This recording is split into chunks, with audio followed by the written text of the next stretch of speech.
Le Parti des peuples africains Côte d'Ivoire, PPACI, est une structure pour préparer mon retrait, a déclaré dimanche l'ancien président Laurent Gbagbo à la suite de son élection en qualité de président de sa nouvelle formation politique. Le PPACI est une structure pour préparer mon retrait, a dit M. Gbagbo, qui a affirmé avoir décidé qu'il ne partirait pas brusquement de l'échiquier politique, au terme du congrès constitutif qui a eu lieu les entre 16 et 17 octobre 2021, à Abidjan.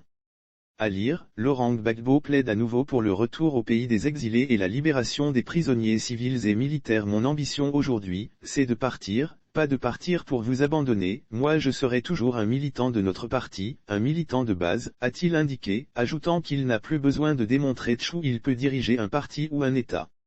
Il a fait observer qu'à son âge, après son parcours politique, la sagesse, c'est de se préparer à partir. Donc, je partirai mais il faut que vous sachiez que je suis avec vous, toujours, et, les combats où il y a à mener, on les mènera ensemble.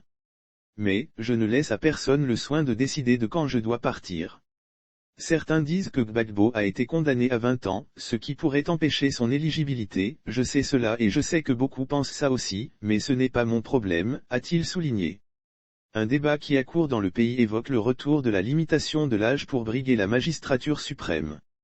Monsieur Gbagbo qui se montre serein, a martelé « Je ferai la politique jusqu'à ma mort », réfutant qu'on lui impose un calendrier politique. Le verdict concernant l'affaire de braquage de la Banque commerciale des États d'Afrique de l'Ouest est une condamnation que je récuse, que je ne reconnais pas et même si demain on me dit tu n'es pas président à cause de cette fausse condamnation, il faut que le parti soit en capacité de continuer sa route, a-t-il ajouté. C'est cette capacité-là que je vous donne avec ce nouveau statut, a expliqué l'ancien président ivoirien à ses partisans, donnant la vision de ce nouveau parti qui se veut un instrument panafricaniste pour l'unité du continent. Selon le rapport général du Congrès constitutif lu par Madame Marie-Clémence Adom, le Parti des peuples africains, PPACI, entend contribuer à la réalisation du bonheur des Ivoiriens et des peuples africains.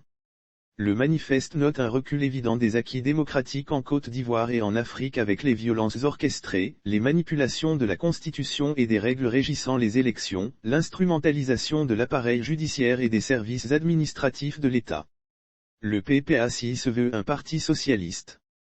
Il proclame une approche non violente et réformiste de la construction de l'État et de la société et soutient une transition pacifique à la démocratie et à la justice sociale qui permettront de refonder la Côte d'Ivoire.